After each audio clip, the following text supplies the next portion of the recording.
Hey you guys, this episode of The Read is being brought to you by Barefoot Hard Seltzer. It's a vibrant and refreshing hard seltzer made with real wine. Perfect for a small summer barbecue in your backyard, solo, or just getting smashed on a Thursday afternoon in front of whatever you stream. You can find Barefoot Hard Seltzer at your local retailer, or you can get it delivered to your door from drizzly.com. Search Barefoot Hard Seltzer and use the promo code Barefoot Hard Seltzer, all one word, for $5 off of your first order. This Barefoot Hard Seltzer, your summer dream in a can. Let's move on. Hey y'all, this episode is also brought to you by Royal Oils. One of the most desired hair goals for a lot of us is to grow healthy hair, but in order to do that, you have to start with a healthy scalp, and that's where the Royal Oils collection by Head & Shoulders comes in. It works to promote a healthier scalp and healthier hair in just 3 weeks. Royal Oils makes it easy to keep the scalp moisturized and healthy. I kid you not, just did something to my scalp because it was screaming out for some help. Royal Oils is just great. It gets me right on together, and their collection has products for pre-wash, wash day, and everyday care to restore the balance to your scalp. I love the line so much. They have everything you need to keep your hair and scalp healthy at home. So go ahead and check them out. You can pick up all of the products in the Royal Oils collection at Walmart stores and at walmart.com. All right, let's start the show.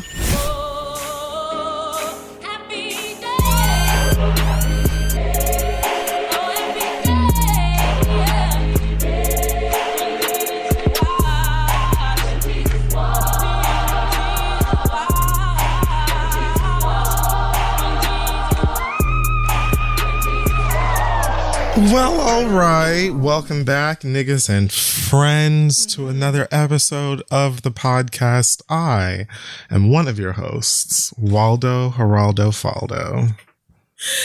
Oh, man. And I am the other host. I'm Ashley Banks. And this is The Read.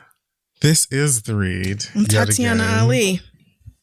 Still quarantining and things of that nature. Haven't completely lost it yet. Or maybe I did and just forgot. I don't know. No, I think I'm starting to adjust, I think. I'm not. All right. But we're going to work on it. That doesn't stop the train from running. And this week, we're going to keep it pushing with some Black excellence. And I'm going to give it over to a daddy-daughter couple, Antoine and Jj Patton. This is a story that I read on Black Enterprise as well as Teen Vogue. Now, Antoine is the father of 2 girls. Who is this? Oh, Antoine Patton. Gotcha. Anyway, this father was locked up for a few years in New York. And basically, while incarcerated, he was taking college courses and looked up how to code, taught himself how to code, because at the time, social media and tech and all of that stuff was like keyword. So considering that he had children to take care of, he decided to figure out what that was all about, hoping to have an opportunity to really take care of his family when he got back out. And when he did, he realized that many businesses find success when they're providing resolutions to problems that aren't there already. And one that he was experiencing is one that many incarcerated people and families of incarcerated people deal with, which is the trouble of communicating with your loved ones. He was having trouble. His daughter, JJ, was having trouble, like, getting letters out to her dad, pictures out to her dad. Sometimes it would come back because, like he said, you never know what certain prisons will basically flag. Like, your kid could throw up a peace sign in a picture and it may be like flagged for gang related blank. Lord. And so that, plus the cost of all of these things, is just trouble for folk. And so this dad and daughter created a foundation as well as an app called Photo Patch. And first of all, shout out to this man for learning how to code, teaching other people locked up how to code, coming out, coding himself, trying to build websites and stuff like that, and then teaching his daughter, who showed interest in it, how to code as well. And then building this photo patch app that basically helps young kids, families, people who have loved ones that are in jail or prison send photos, letters, and things like that without the cost of having to mail these things out and possibly not even get them to who you're sending them to. They also had the goal to teach 2,020 people how to code within 2020 or by 2020.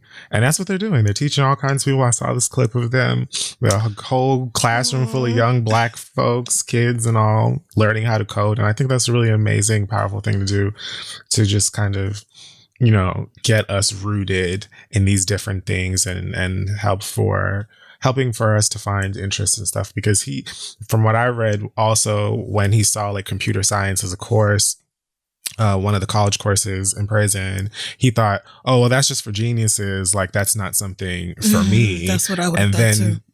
Right, and changed his tune later on. So it's just something that's really dope, and I think that it's cool to expose other people, whether it's your family or just people in your community, to that sort of thing, and give the opportunity for internships and jobs and all of that dope stuff. So like I said, the mailing of letters and photos and stuff like that you put into Photo Patch is it doesn't cost anything for the user. So they really fund everything through donations. So you can go to photopatch.org to learn more about what it is that these folks are doing and donate if you want to, and stand for all of the good that they're doing in this nation and the world. Yeah, I just Googled around and found the website, and there's lots of pictures of him and his daughter in their little matching outfits with their matching computers. It's literally teaching. So cute and such a worthy cause. Like he said, he was intimidated at first. It's a whole lot of kids who might be really good at coding and nerd shit who just never saw themselves in a position to do something like that. So right. Oh, good Especially job, like Patton. when you think about the fact that coding is like, when you just look at it, having no real knowledge or understanding of it, it basically looks like some alien shit that was accidentally beamed down onto our planet. Sure does. So, it's intimidating just to look at, much less think about. So yeah, I thought that was dope. Work. It is. Really is. Go and check them out and support if you can. Now, let's move on to Hot Tops How I Met Your Bottom. Did I do that one? I don't know. I can't keep up. This is like 365 of these fucking things I've come up with so far. It doesn't matter. We're here. So what do we got going on? Couple of things.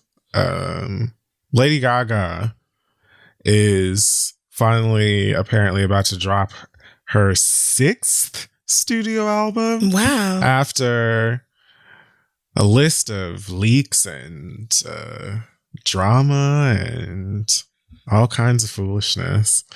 Chromatica is apparently supposed to come out sometime this weekend. I just saw on my YouTube homepage some new song and video she has out with Ariana Sleeves Grande. And the album is supposed to also, this is the same album that she said that she was going to call Adele. Do you remember that? No, what the fuck? I'm assuming that was a joke, but yeah, that's too much. Yeah, delays, leaks, coronavirus came in, Target had leaked the track listing, all kinds of drama leading up to her next new weird collection of music. The video and song Rain on Me featuring Ariana Grande is what just recently dropped.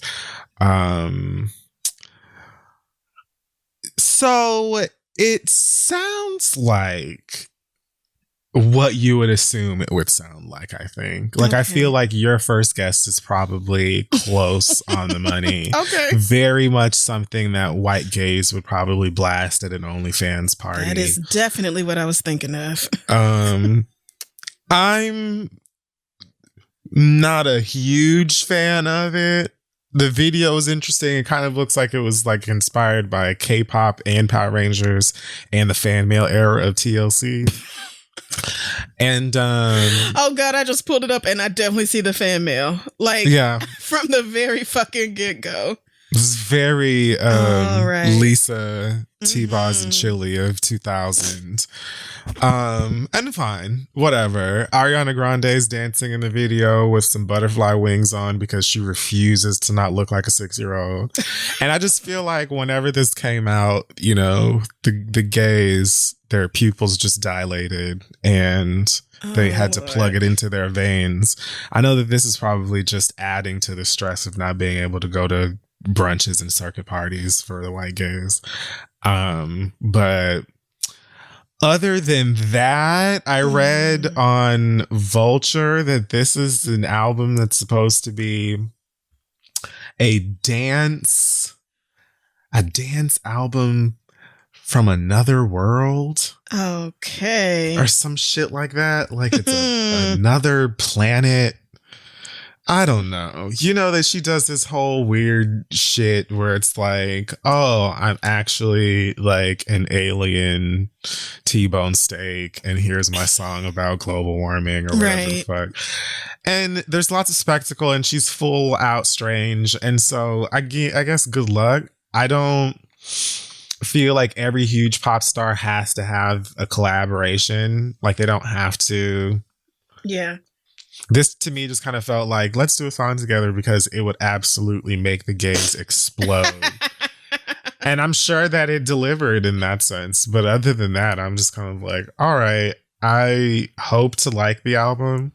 The last full Lady Gaga album I think I like was The Fame Monster. I think that was her second. I don't even know if The Fame Monster was actually an album. That was during that time where all these pop stars were re-releasing albums with like 6 new songs and then calling it something else. But either way, The Fame Monster slapped. And I don't know if I fully appreciated a full body of Lady Gaga work since. Maybe I should revisit some things because sometimes I enjoy albums in retrospect. But everything since then has just kind of been, for me, like, I don't know, maybe we grew out of that weird avant-garde wearing a beehive on your head shit that she did when she first came out, because now everybody does it. So it's kind of like, yeah, the weirdo white bitch thing is like not as much of a draw as it used to be. I promise that Lady Gaga has one, I don't remember what song or video it is, but in the video, she is playing a mermaid and a robot and a man, I think. Like, she played like 3 different roles besides the regular white, Caucasian woman that she is. And so I'm going to listen to it just because I fancy Lady Gaga on her great days. But if it's just a full out dance album, like if I'm going to be getting a whole bunch of peak Molly, ecstasy, shrooms music, then I'm just going to stay out. Yeah, and that's honestly what I was thinking, because as I've just been Googling it a little bit, I'm seeing a lot of references to I want everybody to dance and electronic music, which once you say those 2 things, I'm automatically like, all right, this project is probably not for me. It's probably not. But what you said earlier about this kind of making the gays even more anxious for the club or a house party or a basement party or like an OnlyFans party, anything, I think it's definitely going to contribute to that. And weather is starting to warm up too. So yeah, niggas gonna be trying to have poppers parties on Zoom with this album playing in the background. And best of luck and good to luck. you. Yeah, best of luck to y'all. Knows? But I don't think this one is for me. The Fame Monster was a reissue of her first album, so I don't even think it counts as a second album. I think it's just like an EP. So yeah, I don't know how any of that shit was working at the time, but yeah, it's probably closer to the EP side of things. But that was the last time I was like, yes, I stand this body of work. I just love what you're giving. So yeah, I don't know if it's like a whole thing where we've just sort of stopped being moved by the whole weird spectacle of things that she does because everyone has done it, or if I'm just getting older and I don't give a fuck about a lot of the sounds. Because this is another thing, like I'm just realizing that ways that I've felt about certain corners of entertainment, certain genres of music, it's not that I hate it now, but I don't feel as moved as I used to. So I'm not sure if it's like a me thing, if it's an industry thing, if it's a mixture of both of those things, if I'm just getting older. It probably is both. Shit. Yeah, it probably is both. I think her approach to music has changed. Her sound has evolved a bit, which, you know, is well within her right to do. And also, I'm sure we're not the same people we were whenever Born This Way, not Born This Way, whenever the Fame came out. So I think it's probably both. Yeah. And I wish the best for Gaga, but I don't care. Mm-mm. Well, hot off of the announcement that Future's latest album is yet another #1 for him, he's been throwing a temper tantrum over having yet another child out of wedlock and calling this latest child's mother ugly. I saw that temper tantrum he threw on the internet and I was really puzzled. Like, you mad at her like she ordered your sperm off the internet. I don't get this. Right. Like, you fucked her, dog. Like she broke into your house while you were sleeping and was like, sperm, come out, sperm. This way. Come on, close. Right. Like she won some ugly bitch contest and you was the prize. Like, you just no accountability for your own actions here. No, just all right. So Future reportedly and allegedly has been confirmed as the father of Eliza Reign's 1-year-old daughter. This is one of the ladies that he had been going back and forth with on social media about is I or is I not the pappy, and a whole lot of rap nigga shit and like, you know, 20 to 30 characters that don't make no damn sense on Twitter. But anyway, like I said, allegedly he is the father of this child, and Eliza is not only, I'm sure, gleeful over that vindication, but she's also suing that ass for libel and slanderous comments. Well, after Future allegedly painted her out to be nothing but a sack-chasing skeezer for the 1998 of us in the audience. Yeah, tonight. There we go. So then he tweeted some dumb shit about this girl being ugly. Let me find those things. Which is like, honey, first of all, no the fuck she's not. Like, this girl is far from ugly. Furthermore, if she's ugly, nigga, God bless all the mirrors and glass in your goddamn house. I mean, like, a little bit of reality goes a long fucking way. He said on Twitter, I can't speak the truth. Oh, no, this isn't it. He said, I can't speak the truth. I'm a log off. You run to the internet, teach these hoes how to keep their business off the internet. And I believe that this was after, like, the truth set us all free. But on Twitter, he said later, people make lies up to make themselves feel good. Leave them ugly girls alone. Don't get high and treat an ugly girl pretty. Huge mistake. Ugly girls be in imaginary relationships. I told my dog, learn from you. I don't know why this is like a ghetto nigga's Dr. Seuss. You act just like you look.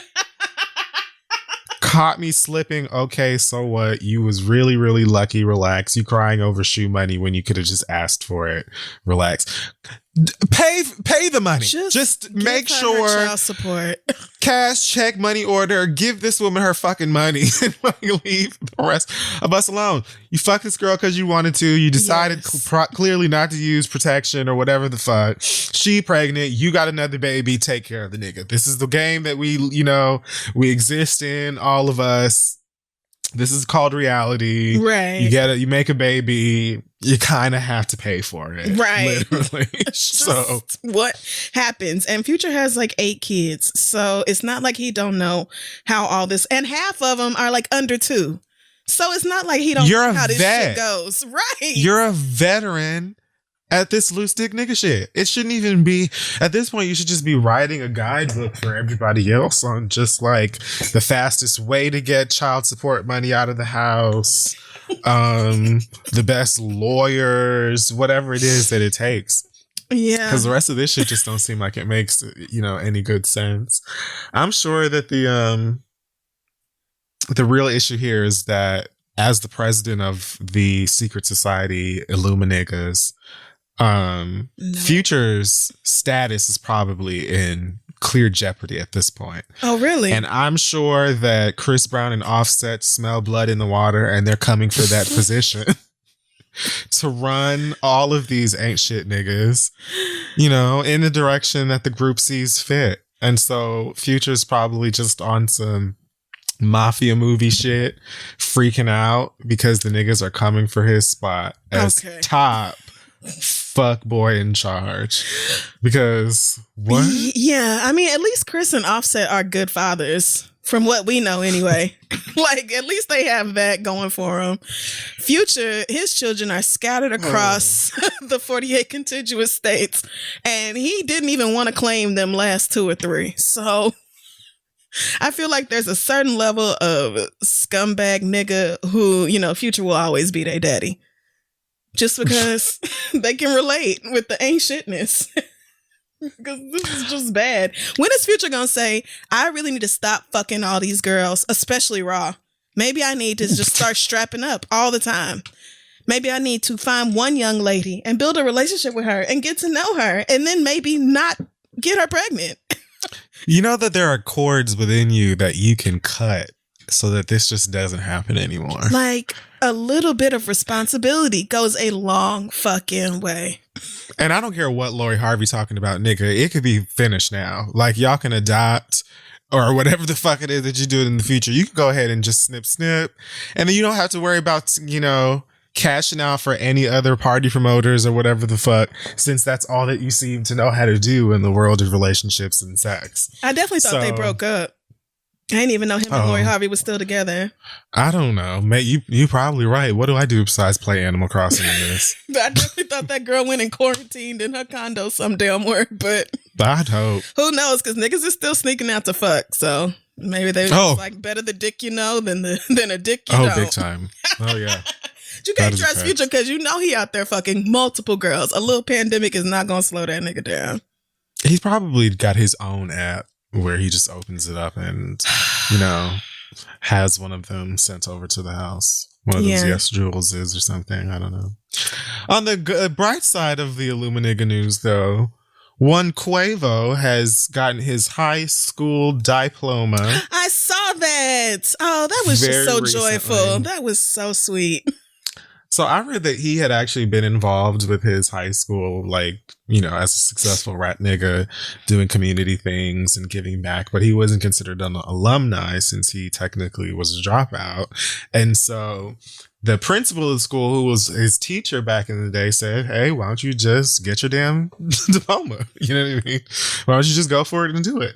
And so that's what he decided to do. He also said on Young Money Radio that Wayne was Lil Wayne was an inspiration, I guess, for him. Because, Wayne went back to school after being incredibly successful. I don't remember if it was I think it was an older woman in Wayne's life. I don't know if it was a mom or grandma or auntie or somebody. I'm pretty sure he was like, as many black people can say, there was a strong black woman in my life who said, hey, nigga, why don't you do what's great for you? And so I decided to do it. Yep. Megan and her grandmama. Finish school. Grandmas will your grandma will be in like a cashmere robe and on the yacht that you bought her and still be like, it's never too late to go back to school and get your education. You know what I'm saying? Because you might need that. You never know when that could come in handy, and that will show people always, the value that you take seriously and that that you have. Grandma, why do we all wealthy. Get the same speech? We all get the same fucking speech. We're rich. I pimped the game. Like, I don't have to do that. I'm doing songs with Beyonce. She said, okay, and you hop your ass right onto that blackboard afterwards. I'm glad that you said that. Because how is Beyonce doing in the school and the things? Because, Beyonce, it's never too late to go, but all of them. Put Beyonce on the phone since you said something. Did she finish? You know, the church, they got the Zoom, and so you could Zoom me on. I don't have no problem. You can Zoom me. Zoom me right on with Beyonce, and we can. And we all do it together. We could tutor. Lord, bless y'all's grandmama's hearts. Yes, I thought that this was adorable. I love these pictures of him in his cap and gown on Instagram. And for some reason, he looks so happy. Have no explanation. But for some reason, this to me looked like what Gerald from Hey Arnold grew up to be. I don't know why. I do. I see it as soon as you said it. I was just like, oh, Hey Arnold, the college years. This is sweet. But yeah, it sounds like he's even considering going to a college next. Shout out to Berkmar High School in Georgia, Lilburn, Georgia, to be exact. Yes, and shout out to Quavo. Shout out to Quavo and Principal Williams and everybody over there. You class of 2020 kids can say that you graduated alongside Quavo, and he can say that he is a grad in Bushi. All right. You was holding on to that one. No, but good job, Quavo, because that is not an easy thing to do. I actually only saw one person being stank about it, like taking screenshots talking about this is sad. And I was wondering what was so fucking sad, but I guess they were making fun of him because he's 28, 29 and just now finishing his high school diploma. And it's like, but you know niggas don't have to do that, right? You know he could have. Right. It's still a fucking achievement. He went to school when he did not have to and learned something and might even continue his education. Like, you can't just be happy for a black man learning something. God damn. Some of y'all will find anything to hate on. But this is beautiful news. Go on and go to school. Let Cardi help you. You go to UGA online and go on and get that degree. More white news this week. Lana Del Rey was caught up in some nonsense after she posted her feelings I'm gonna take a break. On the gram. I'm gonna in take a post a that now has 1.7 million likes. I'm not going to read this whole ass novel, but I will just go over the header here. Lana Del Rey posted, question for the culture. Not sure which one, but question for the culture. Now that Doja Cat, Ariana, Camila, Cardi B, Kehlani, and Nicki Minaj and Beyonce have had number ones with songs about being sexy, wearing no clothes, fucking, cheating, etc. Can I please go back to singing about being embodied, feeling beautiful by being in love, even if the relationship is not perfect, or dancing for money, or whatever I want without being crucified or saying that I'm glamorizing abuse? I'm fed up with female writers and alt singers saying that I glamorize abuse, when in reality, I'm just a glamorous person. That's not the end of the sentence, but no, I had to stop to laugh. That was funny.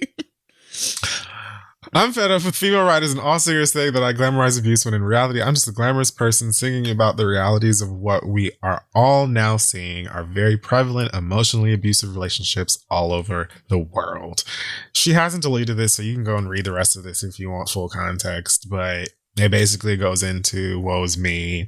People have been so mean to me, even though I'm fully a feminist, because I make songs talking about ain't shit niggas and how much I love being in relationships with them. And I also have appropriated Native American culture and damn near every other culture that ain't Caucasian for however long. And full clarity or whatever for the record. I like Lana Del Rey's music. I'm not like popping up all of a sudden and acting like I can't stand this bitch. I actually enjoy her weird ass, spectral ass ghost music, but that's neither here nor there for the point today. So loads of the girls were not feeling it. Correct. Correct. It's me. I'm the girls. Lana Del Rey was promptly dragged for this post. She was called racist for naming mostly women of color in this post while saying, hey, since they can do this, why can't I? She responded to some of the criticisms in her Instagram comments. One of them one of the comments that she posted said something to the effect of, one last thing on the topic of blankety blank blank blank. And then later she posted another essay on Twitter on Instagram that says, a couple of final notes on my controversial post. That's not controversial at all. I guess we don't know how final works. Despite the feedback I've heard from several people that I mentioned in a complimentary way, you didn't, whether it be Ariana or Doja Cat, I want to say that I remain firm in my clarity and stance in that what I was writing about was the importance of self-advocacy for the more delicate and often dismissed softer female personality. Oh, Christ Jesus. And that there does have to be room for that type in what will inevitably become a new wave / third wave of feminism that is rapidly approaching. Watch. Again, this hasn't been deleted. You can go read that shit if you want to. Wow. Then today, she posted a video this time in black and white with all of the filters that make it look like one of your great grandma's old pictures. And she was dressed like a counselor at some Pray the Gay Away camp. And she went on again without an apology or acknowledgement, really, of how she may have offended and more so defended what she was initially trying to say. So here. Oh, boy. I don't understand any of this. I mostly don't understand the necessity. I don't understand why it had to happen at all. Race aside, because yes, she named like 20 black girls and Ariana. Ariana, yeah. But that aside, I just don't know why you needed to name anybody the fuck at all. I understand that a lot, like the people that she named are people who are like on the top of the charts right now or whatever. But Lana Del Rey, for as niche as I would say her sound is, hasn't had a lack of success. You acting like you like Tinashe or somebody who constantly has to like prove yet again and again and again that you have talent. She puts out an album, her core base of fans hear about it, they buy it, and she's the queen of the festival scene. Like, you're constantly touring, you're constantly putting out stuff. You've had success in all of the things that you've made. So I don't understand why you feel like you are above criticism. That's my first stopping point. Zoom, let's go down the block, pull over again. Next point. Why did you name anybody? Because that should have been the first point. But why the fuck did you have to say? You could have easily just been like, okay, so I see, given the charts and things today, there are more women that are finding successes, in the industry, singing and rapping about whatever the fuck they want to. I would like that same thing, even though you have no lack of support. But you know what I mean? Nobody had to be pinpointed. And even in the video that she did today where she was dressed like a lumberjack, she said some shit like, oh, if I dance on a pole, I'm called a whore. If Twigs does it, it's art. First of all, again, why are we naming anybody? Secondly, have you seen Twigs pole dance? The bitch is an artist. It is art. She's a trained fucking dancer. She's not gonna just give you a twirl around on the pole because she thinks it's sexy or whatever the fuck. Not apples and mangoes. Yes. Apples and mangoes. They're not even almost not clicking in the same thing. So let's skirt down the road just a taste again and pull over once more. What makes you feel like these women you named aren't also experiencing constant criticism for similar things? You think that they don't give people like Nicki Minaj or Beyonce shit for saying like whatever about their ass? Like, Beyonce saying if you don't jump to put jeans on, you don't feel my pain has nothing to do. It's not even similar to the things that you sing about or the subject matter. First, because you're, Beyonce got to jump to put jeans on, but also because like like, again, as someone who listens to this woman's music, Lana's, and, you know, don't hate it, she does have a sort of way of romanticizing, maybe not abuse specifically, but definitely toxic relationships, to the point where I've listened to a lot of songs and been like, okay, girl. And it's not to say that there aren't people who aren't obsessed with and revel in bad relationships and stuff like that. But you ain't gonna say that somebody saying, you know, whatever about sexual freedom or owning their body or dancing on a pole equates to you being like, this nigga treats me like absolute shit and I couldn't be more thrilled. It's not the same thing. But past that, like I said, you think that they don't call all these other girls whores and bitches and hoes and all kinds of other unreasonable, irrational shit constantly? It's like, what were you attempting to do with any of this? And then you're latching on to the fact that people are calling you racist or whatever. Because for a white person, especially a Karen, that's like one of the that's like the hot thing. Not the hot thing, but it's like the hot button term that really gets your attention. That's the one that leaps out at you because you already know that the girls have given you shit for it or whatever. And now you're trying to say that proceeds for this and that are going to Native American communities and all of that kind of stuff. But I just don't understand how this, why this needed to happen, and B, why it needed to be like doubled down on 2-3 times when it never added up to anything that made sense. I think wanting to defend the type of music or art that it is that you decide to make is one thing, but trying to throw countless other people, specifically women of color, under the bus when they're just minding their own fucking business and very likely experiencing the same shit that you're complaining about makes no sense to me. I know that the dog gets high. At least she sings about that as well. So maybe that's something that's going on. Because perhaps it was cocaine. Perhaps it was. I've been in here getting smacked myself, not on coke, but you know what I'm saying? The girls are all dealing with their quarantining and trying to find peace however they may. But this shit was not it. Not at all. No, it wasn't. She could have made the point about feeling like critics were unfair without bringing anybody else into it. Exactly like you said. Every last one of these women has been criticized for their music or their sexuality or their content or all of these things. In fact, every last one of these Black women has arguably had to do more than you would ever have to even be taken seriously in the first place. Like, I say that as somebody who isn't blown away by your music. I like high by the beach, high on the beach. Yeah. Because I like getting high by the beach. Like, so I was like, okay, this is fun. But other than that, I don't really need your sad ass music. So I just feel like there's some self-actualizing that needs to happen here with Elizabeth that's not coming through. She's just like really resistant to the idea that she was at all wrong for this. But girl, you could have made this about you without bringing us into it, and then not even just listing off a bunch of women of color, but saying question for the culture to kick it off.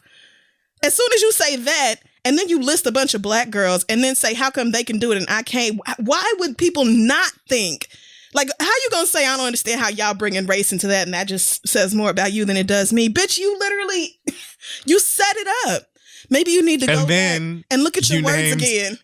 Yet another woman of color to try and make your point. Like, I don't understand. You could just continue to do whatever the fuck it is that you've been doing and get a dedicated group chat like other people. I'm telling you, I don't know anything about coding. I'm not like our Black Excellence of the Week, but that app needs to be done. Yeah. It just needs, somebody has to make an app for people with platforms like this that they can just log into and be like, so I have feelings, probably not wise to share them with the public, or I want to know if it is unwise to share them with the public. Because this is something that a therapist could have probably helped you through, or you could have just worded with some actual sense. Like I said, there's no shortage of support for your music that is specifically for Caucasian ghosts that shop at PacSun and drink Starbucks refreshers. But I don't know why you felt the need to share this with us. Right. And then makes feminism a part of it too. Like, why? Girl, you don't even know what you're talking about. I'm not a feminist. Okay. But then there has to be a place in feminism for women who look and talk like you. And this whole talk of like a new wave, a third wave of feminism. The third wave of feminism came out in the 1990s. That is not something that is coming up. That is something that been done came. So you don't know what you're talking about, but there is space for women in feminism who, I don't even know what you're trying to say about yourself, girl. Subject yourself to men's dumb shit because you're scared of being alone. I don't know what you're trying to say about yourself, but I think that she's just trying to say that there are groups of women that exist in like these types of relationships that are looked upon as toxic, and that she's just representing that group, and it's unfair to not be able to do so without judgment or whatever. Like that's what I assumed she was trying to say. But even with that presented to us or to anybody, I think with bare minimum sense, like just common, it doesn't really add up, because it's not making sense. You do well. It's not like you constantly, like you have this flaming talent that's constantly overlooked because of the things that you choose to sing. Like, no. You know what this sounds like to me? It sounds like when people want to call out one person or one publication in particular, but they don't want to seem salty or messy. So they make some big generalized statement like this when they was really talking about one person with one stank review. And so then you end up hitting everybody else with all these strays. And so people come at you mad and you're like, I don't get what the problem is, when it's like, had you just said, "Dear Brad at fucking Pitchfork, I hate your fucking guts." Like, I feel like maybe she should have just thrown some names on it and did that, but this was ill-advised. Every part of this should have been reworded, because you actually, there was a point nestled in here that's worth talking about. Yes. But you framed it. You said so much bullshit around it that it's almost impossible to find. And then you should have known, as soon as you said Beyonce's name, Hive was going to be on your ass. You should have known. You should have known. And you said Nicki. Right. And you summoned the Barbs as well, like a full dumbass. Like, oh, you really don't pay no attention. That's what I know. That's what I'm saying. They cut people. Like, the Barbs find people. So. That's their initiation. Like, so I know you told you have to slit a Azealia throat to be a Barb. So you might just want to keep it the fuck cute. Next time, just say how you feel without throwing other artists into it who face criticism just like you do and aren't in charge of the way people receive you. Who knew that Beyonce was just walking around here sans critic? Like, I had no idea that Nicki Minaj has never been unfairly criticized. What a world. I must have been in the Matrix. Where was I at? Because I could have sworn all of right-wing America wanted Beyonce's head on a fucking pike after the Formation video came out. I don't know what she is talking about here. I really don't. She just came out of her ass with all of this. And you didn't pave the way for none of these black women to do a fucking thing. And she kept talking about how, like, this is the one time that I've spoken out about anything that I'm feeling. And I was just like, isn't that unfortunate? The one time that you did it, and this is it. This is what we've been given. So whoever kept you to not speaking to this degree or in this manner up until now, reach out to them. Okay. Reach out to them and figure it out. Does she think she's even the first white woman to sing about complicated or fucked up relationships? Like, I feel like that's all white girls. What are you? Like, Elizabeth white woman who sang like alt rock or whatever in the 80s and 90s. Like, you're not even doing anything supremely unique in terms of your subject matter or the content of your songs or whatnot. Have you ever heard of Alanis Morissette, girl? I was just getting ready to name the queen. Like, hello, what are we? You're not Fiona ever Apple's going right to there.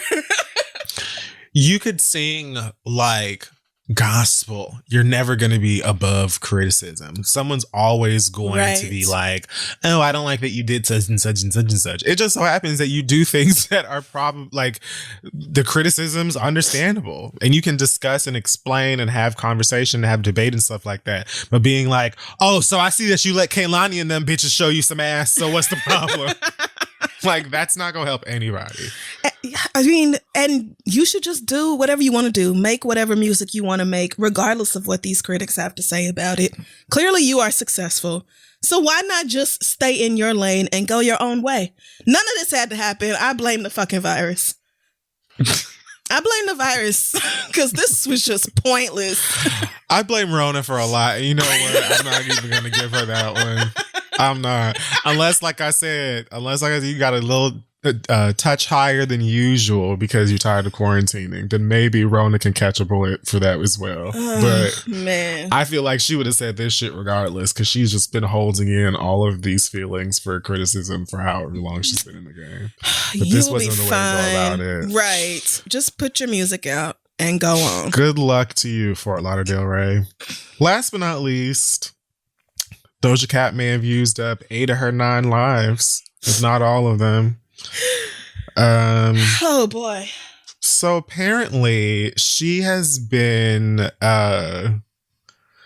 outed as a frequent user of some chat room. I saw it referred to as Tiny Chat, but I don't know if it is Tiny Chat. I don't even know if it's the same site all the time. But she just be in video chat rooms up until this day, apparently, with alleged Trump supporters and right-wing incels. I had to look this up.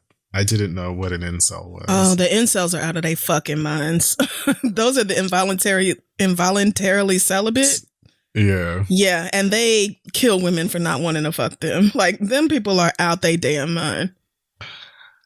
I just like sleep. I can't keep up. I don't know what's going on anymore. Like, I'm officially old. I thought incels was like a Microsoft software that Kelly Rowland don't know how to use or has never heard of. But then I realized that's Excel, and so that kind of... Anyway, so Doja Cat be on these chat rooms apparently with white people who make racist jokes, and she allegedly would laugh along with the jokes and things like that. That was leaked. She apparently also be shaking a little touch of ass for them Trumpers every now and then. Of course she does.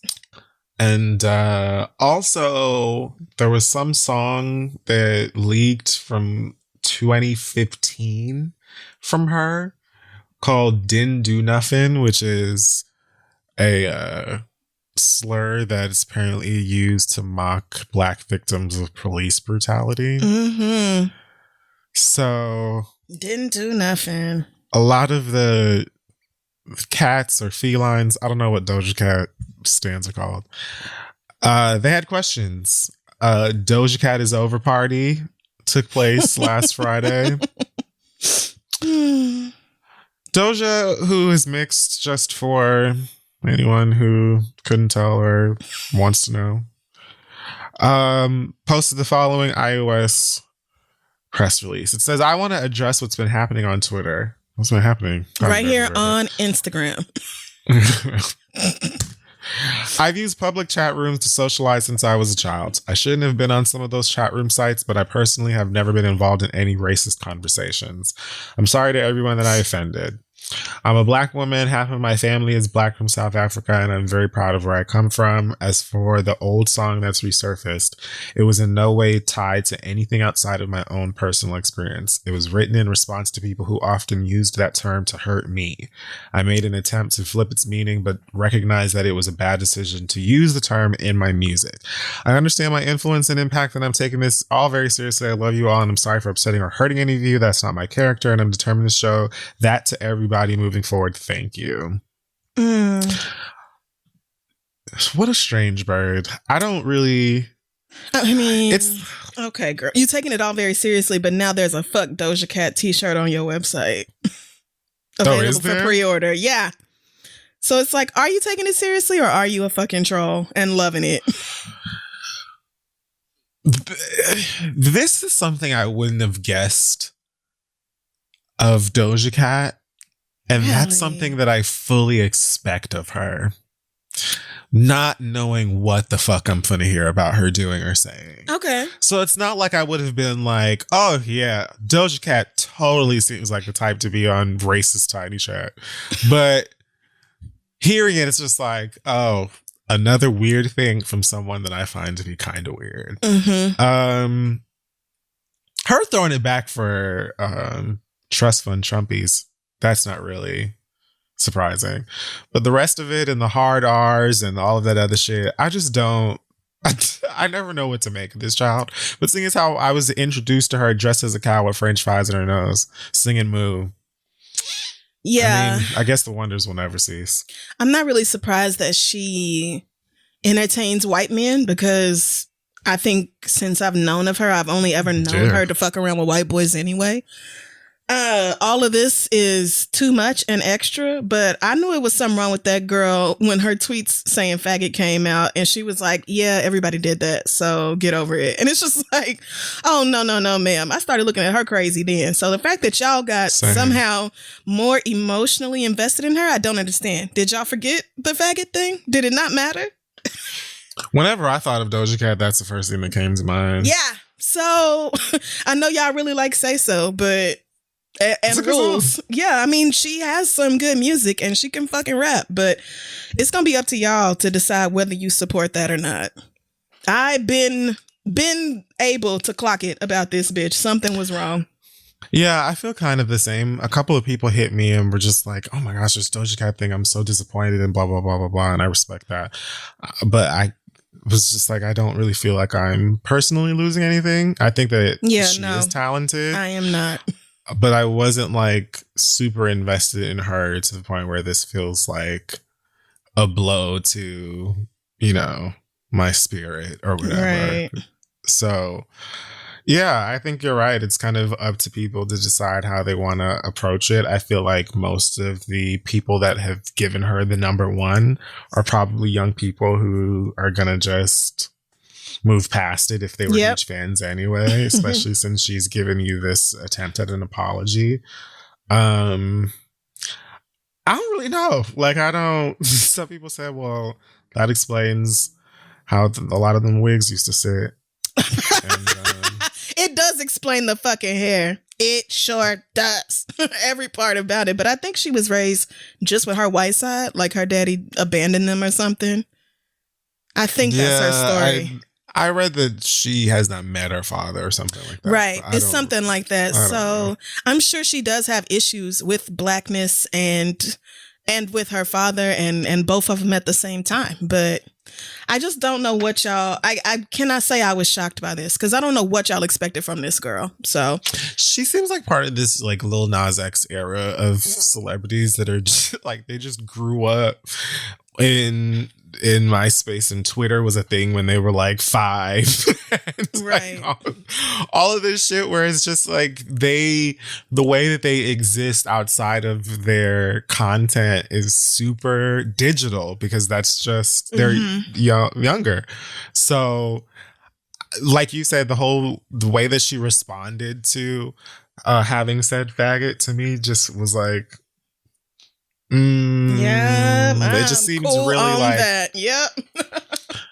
It just seems like really young and not taking much seriously. And then all of the little weird internet shit, her saying that she was gonna fuck Russ on Instagram or whatever.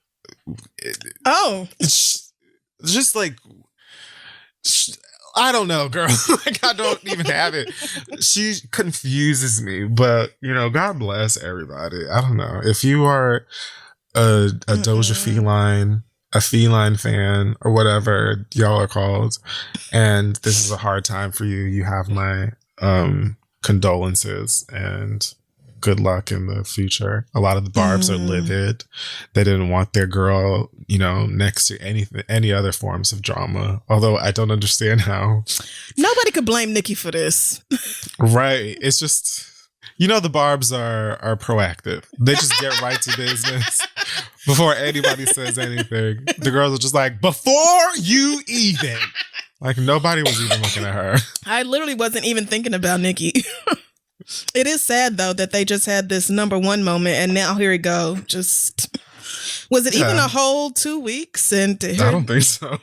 I mean, Doja had to know that people had been recording her, taking screenshots and all that for as long as she's been in these chat rooms. Apparently still be on them. Right. When I heard about it, they're like, yeah, this was from 4 days ago. I was like, oh, okay. Maybe she thought them white folks wasn't going to tell. I don't know. How white of you? But for those of you struggling, you know, God bless. I never had expectations for this girl. The faggot thing was all I needed to know. Yeah. So. Yeah. From there, I was just like, oh, this song is cute. Oh, that one's not. And I just sort of left it at that. This is really strange, but so is she. So, okay. Exactly, my nigga. Well, that's it for the Hot Tops this week. We're going to take a break and come back later.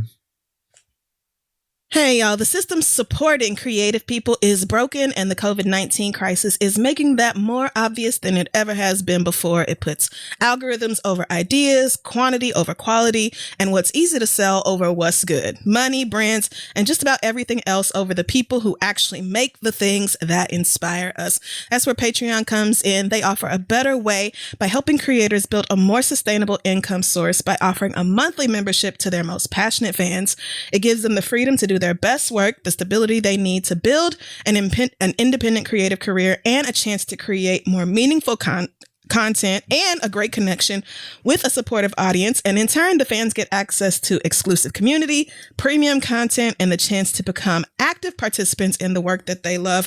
I am an active patron on Patreon. I don't actually have my own, but I support lots of people, writers, podcasters. I think Issa even, and all the stuff that she's doing with the SIP and all that. Like, there's so many great creatives who are making their living or even just making a little extra pocket money on Patreon. So if you're a podcaster, video maker, musician, writer, illustrator, a creative of any kind, or if you just love one like I do, now is the time to check out patreon.com and join the millions of fans and creators who are changing the way that art is valued together.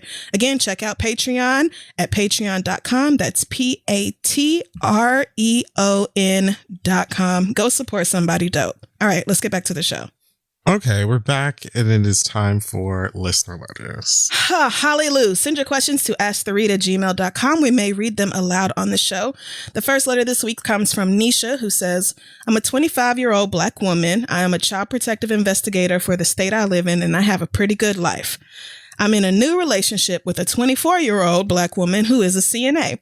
My niece, who is 22 with 4 children, asked us if we would like to adopt her youngest child, who was born about 3 weeks ago. My niece has been through a lot, especially with her mental health, and she doesn't believe she is mentally capable of caring for another child. She has a husband, but I don't think they are on good terms right now, but that's a whole nother story. My girlfriend has literally been talking about having her own family since the day we met, so she is all for it. I'm nervous. Since the day you met. Lesbian. No surprise there. I am nervous, but willing to take on such a huge commitment, and I believe we are both stable enough to take in a child. We also both have great support systems. The question is, should we take on this commitment, seeing as how we have only been together for 4 months, or should we allow the baby to go to someone else? We honestly have a great relationship, and communication is honest and open. We both believe we can handle it, but you never know what may happen. Please help. Love you guys so much. Thanks, Nisha. 4 months, and they are talking about adopting.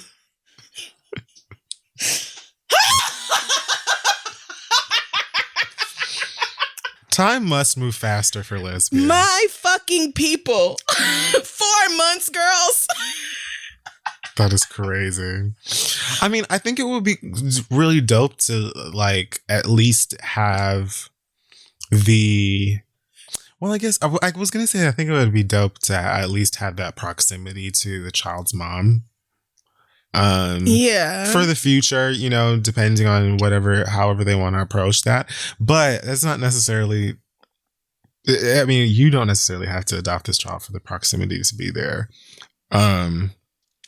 Yeah. I think that you're definitely right for considering whether or not this is the right decision to make. I definitely would not be starting a family Nope.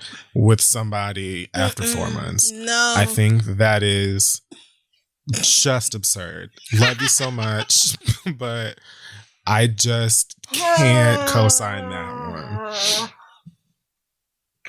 I can't do it. I think that it's probably better for you to find some place for this child to grow up healthy and safe. And if it's someplace again that will afford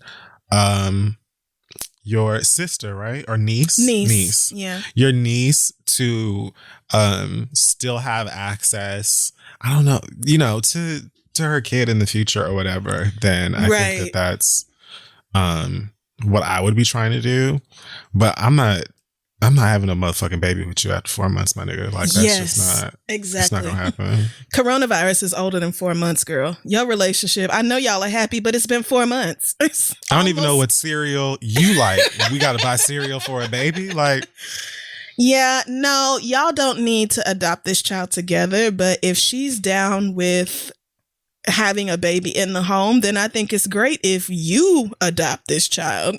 But then you need to think about, that being your legal responsibility. So yeah, I think that's a great option. If you want to adopt your great niece or nephew or whatever, and then, y'all are just in the home, all three of y'all together. And if it works out, then great. The baby has 2 mamas. And if not, then you don't have to have a fucking custody battle over a newborn that you adopted with your girlfriend. No, see, that's complicated. It is complicated. But it is.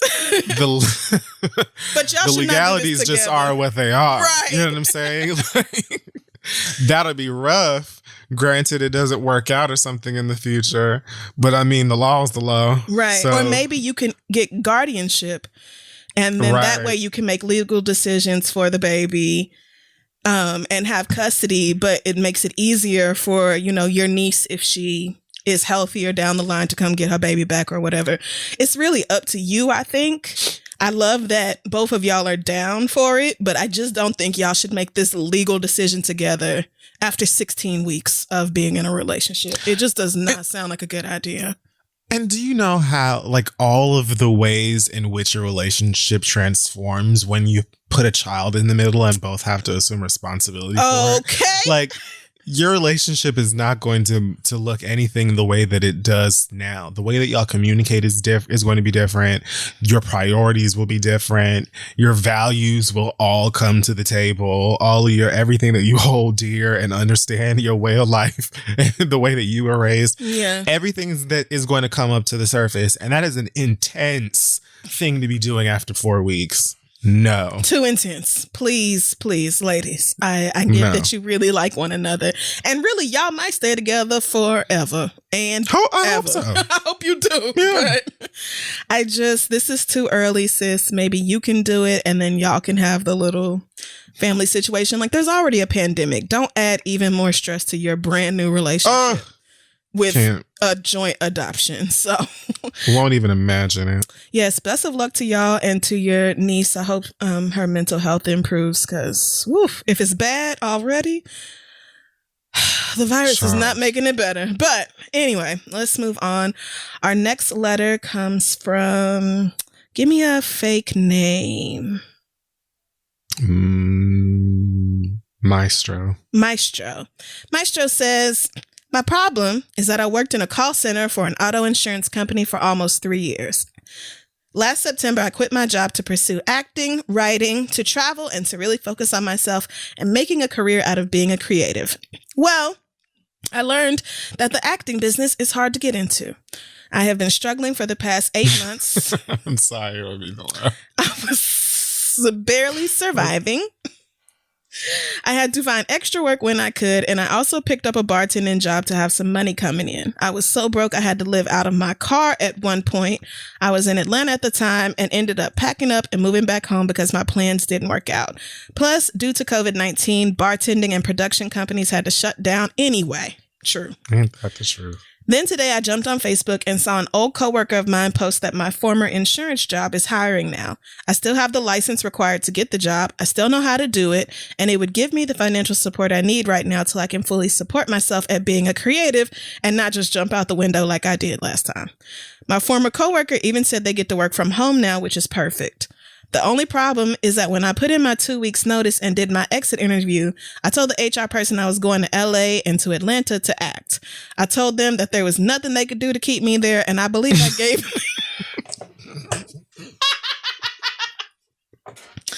and I believe I gave them a 1 out of 5 on my experience with the company. Wow. Not only that, I went around bragging to everybody that I was taking the leap of faith to pursue acting. Now look at me trying to crawl back. Mm-hmm. I think the shame of failing is making me hesitant to apply, but my bank account is shrinking by the day. I've been praying to not go back to corporate, but I need some money to support myself and my dreams. What would you do in this situation? Would you reapply and admit you was wrong if the question comes up? Or would you just move on and hope that a better job opportunity comes? Thanks, Maestro. In this economy? Girl, go and get that goddamn job. And you got humbled, but it happens to everybody. Literally. So it is what it is. Lots of people have had those moments where they're like, fuck you and you too and the general manager, all y'all hoes can suck my ringtone. I don't give a fuck about y'all bitches. And then you don't end up where you told all them hoes that you were going. Yep. It is what it is. Whether you got to go back to that motherfucking job or not. You know, you could bump some motherfuckers at the grocery store and be like, oh, you still in town? I thought that you was moving to LA to pursue acting. So if you need a job, and you do, get the motherfucking job. And if anybody has some slick shit to say, tell them to kiss your ass. But don't listen. Don't do that last part. I never kept a job for long, so I don't think you can do that. Don't listen to Kid Fury right now.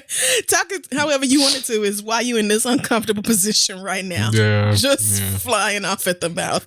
I mean, you have nothing to lose to apply again. And maybe whoever's doing the hiring is maybe a little bit older, and so they look at your situation with a little bit young person thought they could just fly off and not ever need a dependable job no more, and you know, maybe they'll have a little bit of grace for you and like how you were trying to pursue your dreams. But the worst that they can say is no. You might as well go for it. It's not like embarrassing. I don't see why they would even turn you down from the job because of that. Like, if you were flat out disrespect, like if you was flipping motherfuckers the bird on your last day and just like turning over the coffee in the break room and whatever, then I could see them being like, kiss our asses, don't ever come back here again. But if you were just like, oh my goodness, I don't like y'all and blah, blah, blah, whatever. I don't know that it would make that much sense to not give you the job or whatever, but like she said, you don't really have much to lose by at least trying to. You have plenty to gain. And I think that you're also right, Crystal, in saying that like maybe there will, because it sounds like it was a surprise to you that it's hard to make it as an actor, but it was probably not a surprise to many of the people that you were showing off to. So they was all a lot of people probably expecting to see your ass back in there anywhere. Now, will that hurt your ego? Yes. Certainly. But it won't hurt your pockets if you get your job back. Right. They probably was talking cash shit about you. Like, oh, look at this bitch. Yeah. So big for her damn britches. Out here talking about all the things she gonna go do and be all right, sis. Good luck. Nobody saw a pandemic coming, and it was hard beforehand. So there's just no shame in needing to take care of yourself and doing a job that will allow you to do that. So please at least apply, girl. You might as well apply. See what they have to say. All right. I agree. Our last question comes from Bianca. Well, you know what? I'm not going to do that one. I'm going to do a different one. This one comes from Vincent, who says, I am a 17-year-old in high school and I'm a gay man. As I'm sure y'all know, with this comes experiences with those in the closet or those who are on the DL. I've had many of these experiences, including one with a boy we can call Jason. Here's the problem. Jason and I actually dated for a couple of months, but no one knew because he wasn't ready to come out, which I respected. Eventually, we broke up because I felt unfulfilled. Oh my God, 17. I love it. Right? Unfulfilled. What is it? You shouldn't be any kind of filled. You should be at the house in school. Listen, at 17. Talk about some, with that, comes plenty of it. Nothing should be coming with anything.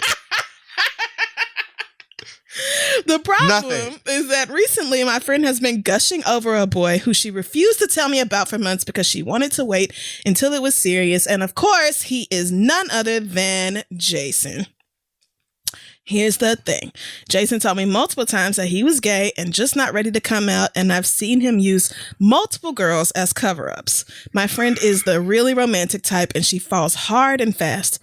I've known her for 5 years, and she's helped me through the darkest times. I want to tell her not to go through with this relationship, but also I know she can be spiteful and gossipy when hurt, and I do not want to out anyone ever. How do I go about this? Should I just leave it alone and let her figure it out? Any advice is appreciated. Thanks. Vincent? Is that what I said? Yes. Okay. It is. Hallelujah. 17. I'm not helping him. Why? How? Why not? Too young. Too young to have a problem. None of this should even be taking place. Get your diploma.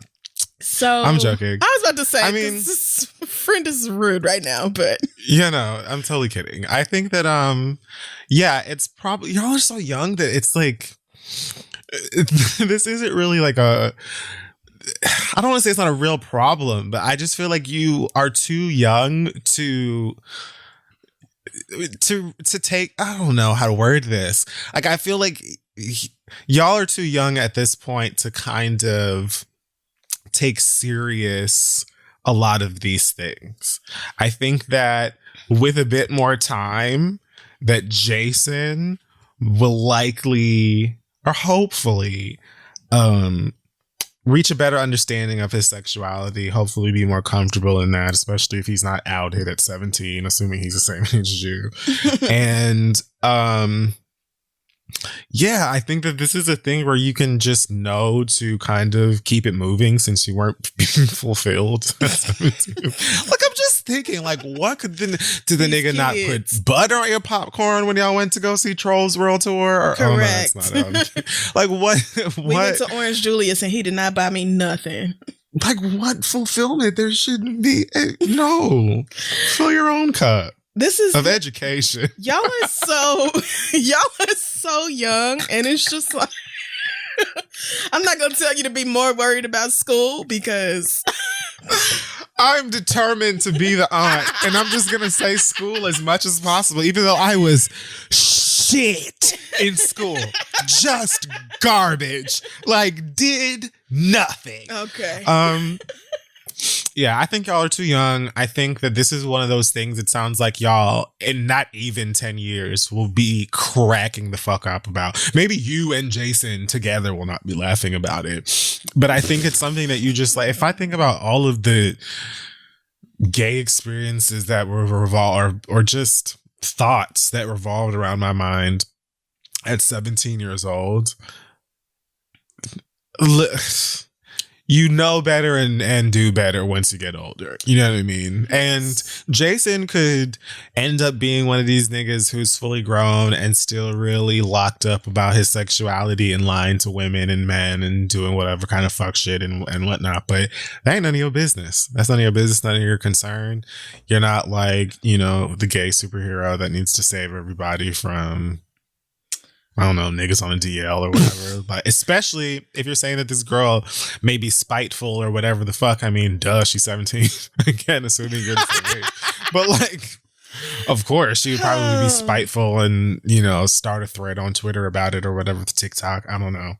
So I think that you and your lack of fulfillment should just go ahead and focus on being young and having a good time whenever you can go back outside.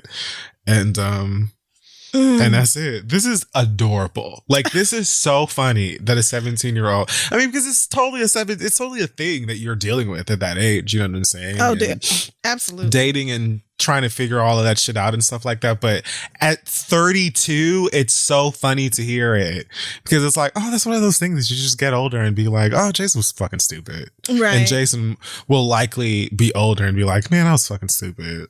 You know how many like queens I know today that thought that they were Trey at 17 years old and was lying to girls and trying to date and stuff like that? I mean, like loads.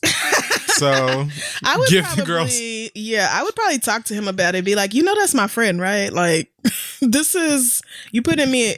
I feel like I'm in an awkward position with you pushing up on somebody who is my best friend in this whole world. I think you can do that. Did you say best friend? The girl is his best friend. Yeah. Oh, okay. I missed that part. For 5 whole years, okay, since they were 12, which is. You're just gonna laugh at them for being young. I'm not laughing at them for being young. It's just funny because it's like when you're that age, stuff that we would laugh about at this age is like a problem. Yeah, you know what I mean? Like, it is. It's like stress. Thankfully, if you have, depending on your circumstances, your problems like actual needing to eat and be clothed and things like that are usually being taken care of by an adult in your life. Therefore, your issue is, well, this nigga is on the DL and dating my best friend because of course he is. It's just so young. And I can't help but laugh. It is. I know that some of y'all younger people who listen to this show be all in your feelings because we always talk about people being young. I'm not faulting you for being your goddamn age. I didn't tell your parents when to have sex. I'm just saying, like, it's funny in retrospect because it sounds like something that I probably would have had on my mind also as a 17-year-old. But today I'm like, damn, that was fucking stupid. And you likely will do the same. Yeah. But I think you're right in that you should talk to your friend, talk to Jason and be like, leave my friend alone. Right. Since you are just dead set on not outing him, which again sounds like a good idea, especially when it comes to this vindictive friend, I would be like, no, come on, nigga. I'm right here. Come on. Like, I'm literally right here. I've known the bitch 5 years. Please go play with somebody else's best friend. Leave me alone. Right. Like, what are we doing here? Okay. Should we wrap it up or should we do one more? It's up to you. I'll let you call it. I don't really care. All right. Let's do just one more. This one comes from Harriet, who says, normally I'm an active member of the Not Many Fucks Coalition, especially when it ain't got shit to do with me. However, this shit is too stank to forget. My friend was a +1 at a wedding where he was shocked to learn that the groom was in fact married and the bride was his side chick. This was actually a commitment ceremony where he vowed to only cheat with her. His wife God, and I hope this goes the way I think it's going. His wife and children were in a town 45 minutes away, thinking he was pulling a long shift at the fire station. He would be a firefighter.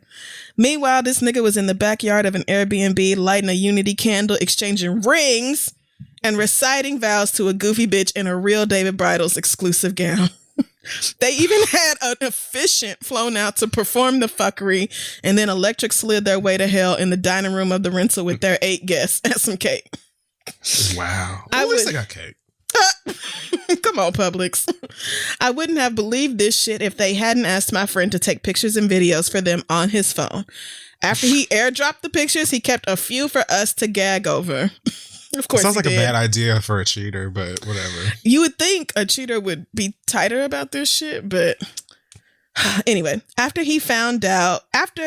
finding out his real name, I found the man and his wife on Facebook. As a human being, I feel like the wife has a right to see them as Satan's altar and do what she wants with that info. Oh my God. I found her business email, so I could make this an anonymous tip. However, I also know that this isn't my business. I wouldn't want to get my friend caught up in mess, but he doesn't know or care about these people either. What would Kid Fury and Crystal do? Thanks. Love, Harriet. Honestly. Wait, so which one is the friend? So her friend is the one who was at the ceremony. He's the one who took the pictures and the videos. That took the pictures and shit like that. Right. But he doesn't know that he was a +1, which why are +1s invited to your fake commitment ceremony to your side chick? It's a lot that had going wrong 8 here. people. Just say 9.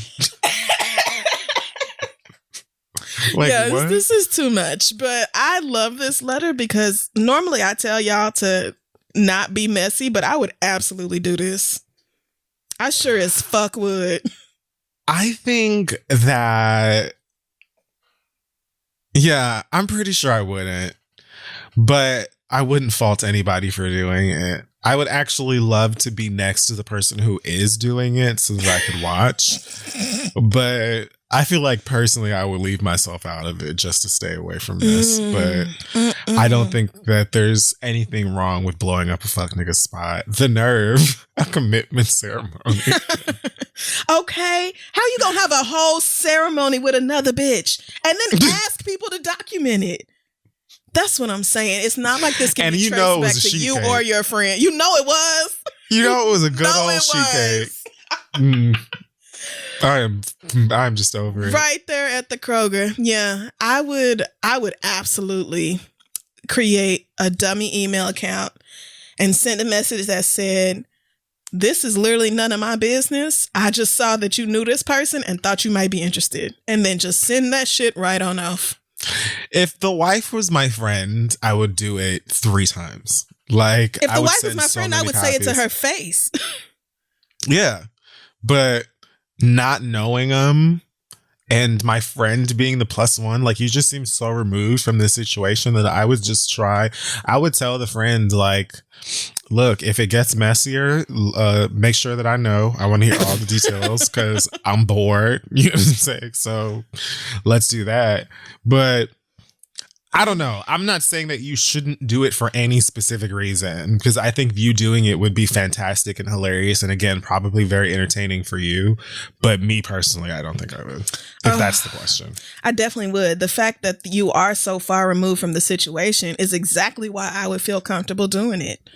It's like these are just random people. You don't really know them. It's not like you owe either one of them anything. So for you, it's just like a moral issue, I guess, where you just feel like people who are getting cheated on deserve to know. And I agree.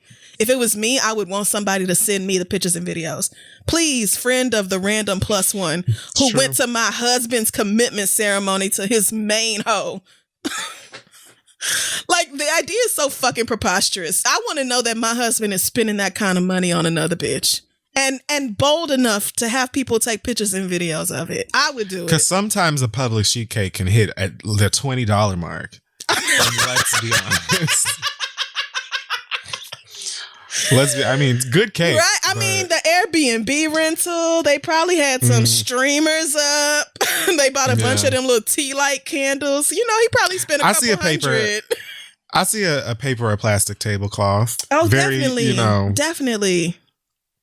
So exchanging rings with your side chick is some of the goofiest shit I have ever heard in my whole life. I say do it. What happened? I'm not changing my mind. I'm just saying do it. I still wouldn't do it if it were me. I think you should. Yeah. Yeah, I think you should too. It's not like, I really doubt that she's going to write you back and be like, who are you? Where did you get this? She's probably going to go straight to her husband.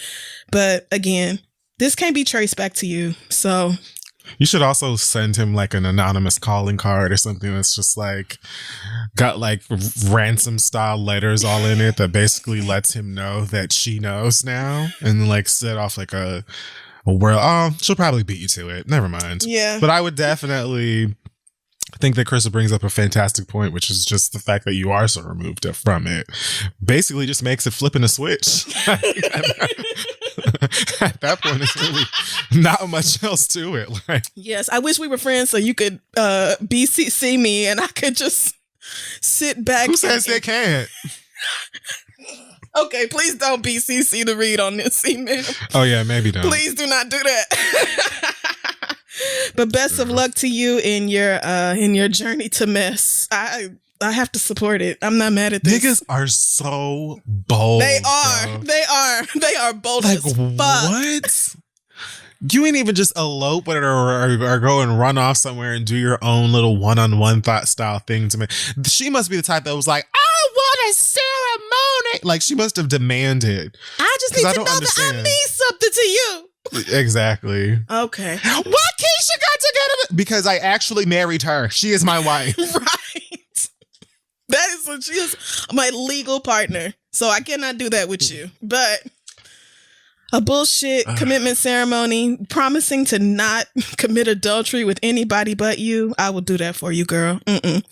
I would want to see the whole thing come down. Yeah, I would do it. Send us an update. Let us at least know how it went. Yes, please do. If you have a question for The Read, send it to asktheread@gmail.com. We're going to take a quick break and be right back. Hey guys, this episode of The Read is also being brought to you by Barefoot Hard Seltzer. It's a vibrant and refreshing hard seltzer made from 3 key ingredients: sparkling water, a hint of natural flavors, and real wine. Underlined, real wine. It's real. Made by Barefoot, America's most awarded wine brand. Each can is 70 calories and 4% alcohol, the perfect amount to kick back with on a sunny summer day or night. You know what I'm saying? You can maybe kick out a chair on the veranda and have a toast to you. Ooh. So as the weather is heating up, you can look for Barefoot hard seltzer, and salsa to go with it. Yeah. And 4 delicious flavors: peach and nectarine, pineapple and passion fruit, strawberry and guava. I love all of these fruits. Yummy. Along with cherry and cranberry. You can find it at your local retailer or get it delivered straight to your door by visiting drizzly.com. Search Barefoot Hard Seltzer and use the promo code Barefoot Hard Seltzer as all one word at checkout for $5 off of your first order. That's DRIZLY.com. The coupon code is Barefoot Hard Seltzer, all one word. Barefoot Hard Seltzer, your summer dream in a can. If you still have dreams, let's close out our show.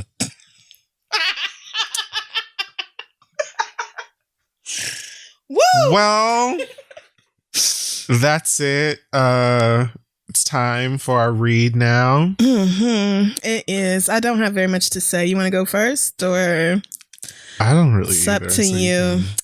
I just wanted to. I mean, as always, the world is absolute shit. But there are people who piss me off more than others, and it's people who deliberately go out of their way to make things worse or harder for others.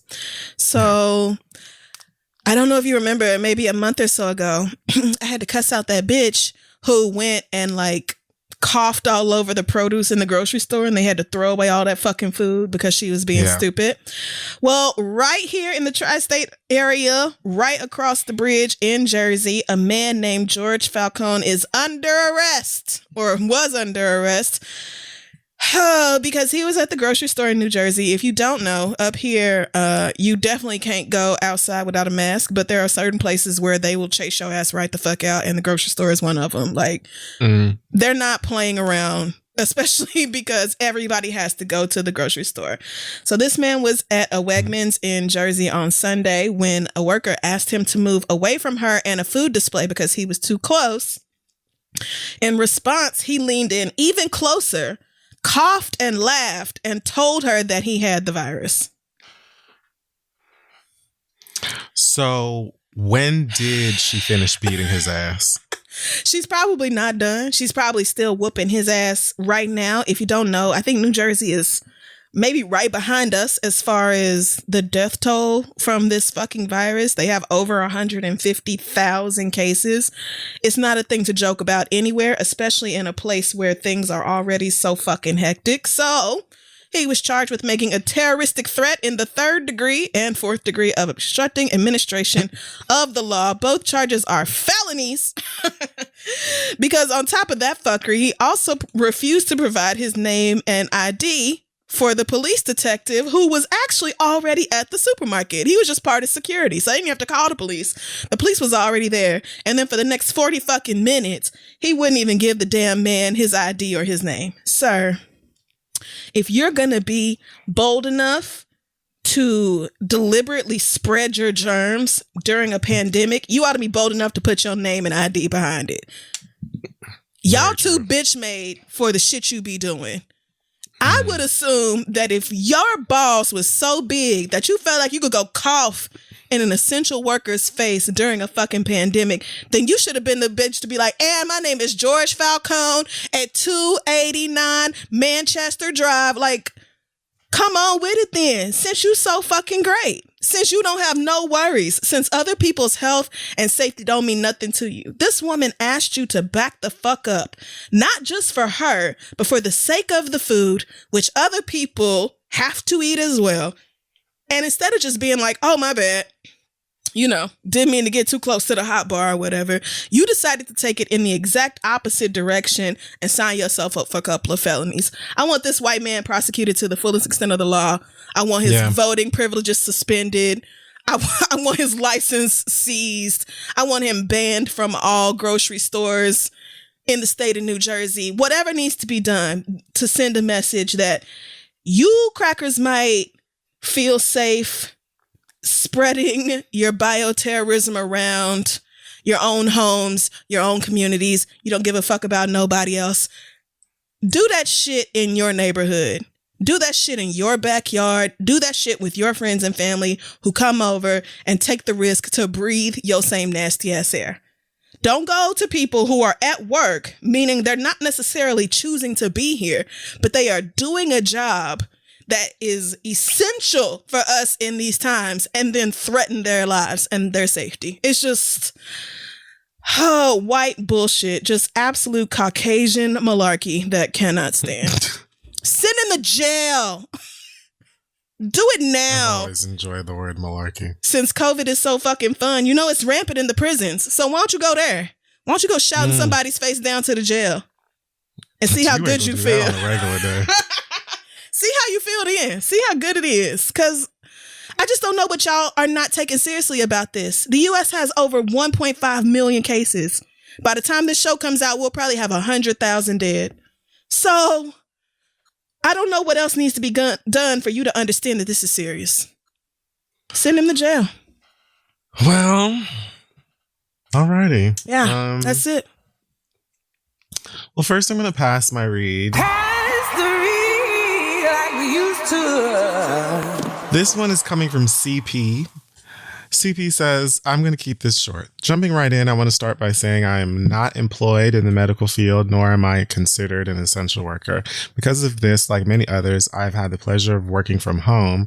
No kids, praise God, but I am married, so there are still pros and cons. Anyways. Is marriage a pro or a con? That wasn't clear. I think she implied it's a con, which I found hilarious. Okay. Anyways, because I have been working from home, I can no longer partake in the water cooler talk usually shared among the team in the office. Recently, in chatting with some of my colleagues via Zoom and Skype, I've learned there are a few of our colleagues that are refusing to wear masks in public, including when we are allowed back into the office. Not because they are persons with trouble breathing or otherwise unable to remove their mask without assistance, nor are they children under the age of 2, although their rationale is comparable. Woo, boy. But solely because they disagree with the recommendations from our Democrat governor, Minnesota, I know. Oh, hey, Rose. Disagree? Bitch, what? People are dying and you're disagreeing over preventative recommendations. Got it. Wearing a mask does not make you more Democrat, Republican, Libertarian, Green, etc. It barely aligns you with human decency. No, these masks do not guarantee that you will not contract the virus, but it can help the prevention of it. Bottom line, please do not turn wearing a mask, something that can reduce the spread of the virus, into a political statement. These are safety recommendations from public health agencies. You are not helping anyone by not wearing a mask, and seeing as how you do not care for others, maybe take a step back to realize you are also not helping yourself. People, please wear masks. Some stores are even providing disposables for free upon entry. That's it. That's my read. Also love the show. Appreciate you two for being yourselves. CP. So shout out to CP. Telling the truth. There are a lot of people who are treating this as if it is some sort of political game. Yeah. And you know, merely trying to be safe or keep others safe is a testament to your weakness or your how easy it is for you to be controlled by the media or whatever. I don't know. Right. Like, nigga, it's literally basic. People getting sick, Cover your sick holes. Like, this is science. This isn't politics. This is for people who believe in science. Do you believe in science? Even the politics had to get that one poor scientist to come through or a doctor come through and answer all these questions because they don't know what the fuck going on. And for the longest period, didn't even give a fuck about what's going on. Still don't give a fuck about what's going on. Exactly. So, but you know what we do know? How to prevent the spread of viruses. Wearing the fucking mask, staying at home, staying 6 feet away from people. These are all things that you can do to help protect yourself and others. That is just science. You would think that they're asking you to build a Chevy by hand. Okay. Like, it's not even complicated. Just do what the fuck needs to be done so that we can get this shit over with and move on. Yeah, you would think we was under a real lockdown. Like, what the... Anyways. Yeah. Lastly, I just wanted to say a fuck you to 3 individuals today. I decided to leave the house during the daytime to go to the grocery store and get some things that I needed. In the building, they have put on signs in the elevators, outside the elevators, that say to help prevent the spread of stuff and whatever. Because I said on the show we had someone in the building who had it, which to me, I just took that as at least 3 or 4 people in this building have it. So, but like, they put these signs up that basically say that unless it's an absolute emergency, they are asking for us to only have one person or one family in each elevator at a time. Like, unless it's an emergency, just try to take another car or wait for the next one to come. Yep. Makes total sense. Do not have a problem with that. So today I'm going down. These signs have been up forever. And this, for the first time, is when I was taking the elevator. Because usually I leave very late. Like, if I'm going out to get anything, most of these stores don't close until around midnight or whatever. So I go out late just to deal with people less.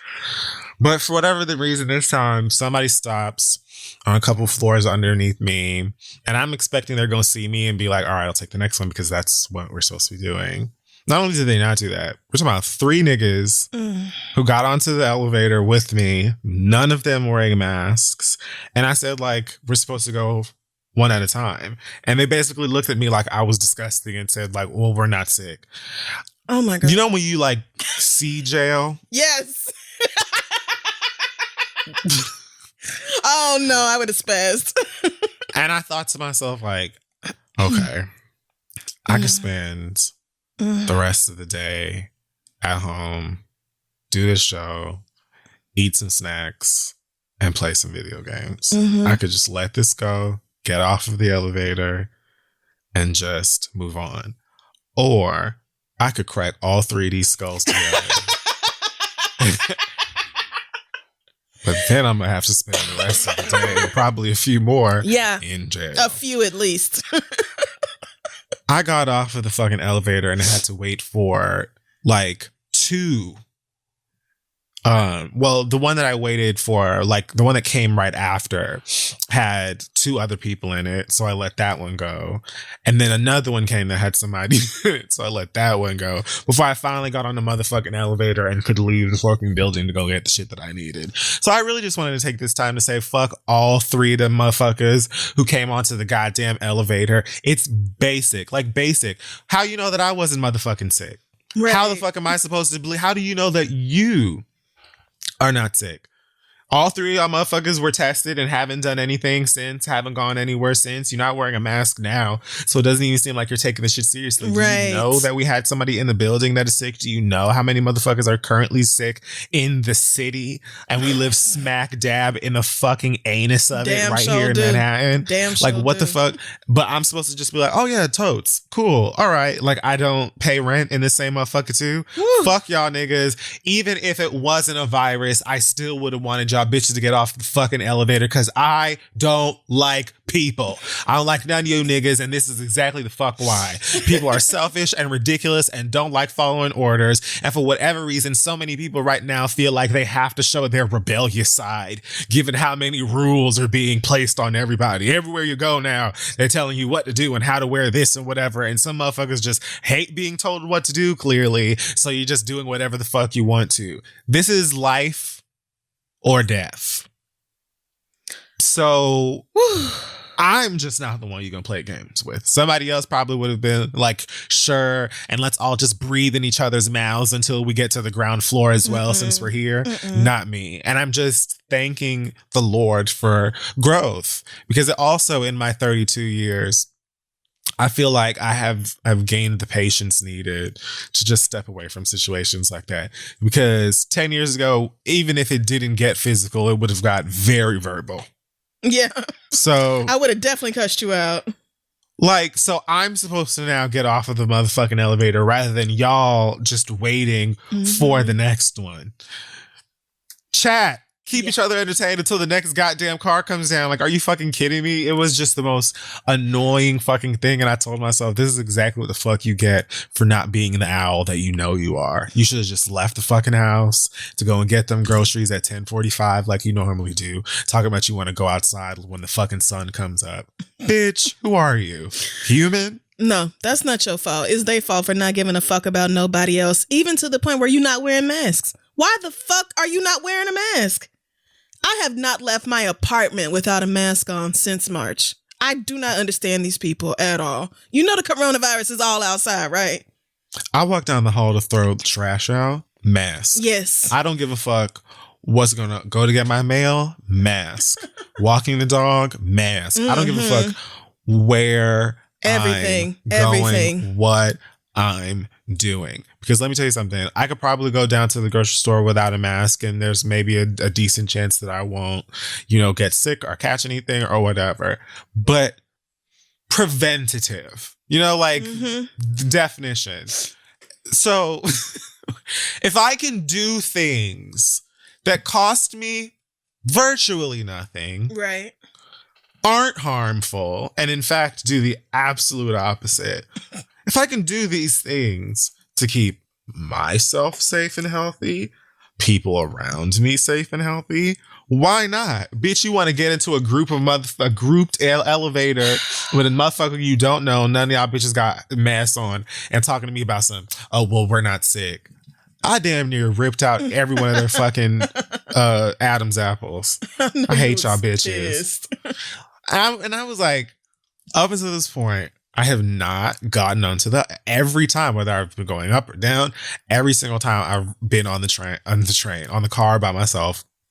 And I just, assume everybody's staying in. It just makes sense or whatever. And of course, the one time that motherfucker stopped, I had to be dealing with dummies. I just it couldn't have just been somebody that was like, oh, fuck. All right, cool. Because that's exactly what the fuck I've been doing this whole ass time. Damn, white people, bro. Just no fucks given at all to other people's safety and security. None at all. Now, if I would have taken off my mask and just started spitting. Directly to jail. You would have went directly to jail. Just like for terroristic threats. Yep. Terrorism. You would have. But why are they leaving the house without masks? Ugh. Where are you even the fuck going? Like, they have already confirmed. I'm sure the person who was sick at the time that they mentioned it or whatever is no longer sick if they're all right. But that virus, like, we have confirmation that virus has touched this building. Yep. Why you're even in here playing that kind of game to me is confusing. But fuck all that. Do what you want to do, bitch. If you want to get, at this point, I feel like some of y'all are intentionally just trying to get others sick for whatever fucking evil ass reasons. But do what you want to do for you. Like, fuck all that other shit and whatnot. There are literally signs in this bitch that say, hey, wait on the next one. Unless there is blood that is just leaking from every orifice in your fucking face, unless you are just like broken, you know what I mean? If you're having a baby, like, I don't know, like, it has, unless this is an obvious emergency where you cannot wait, just wait. That was not the fucking case, and y'all are some dick-headed assholes for it. Amen. And if I would have snapped off on them, I would have been just then you would have been the wrong stereotypical nigga that's just super angry and whatnot. But here y'all are being the stereotypical careless whites. Y'all want to be slaves so bad, but then at the same time, like, you could never imagine what it is to not be white and have to be exposed to typical whiteness. Yes. On a day-to-day basis, because some shit that I guess is just regular stuff for you, like walking around in Daisy Dukes when it's 40 degrees outside, it's strange to many of us.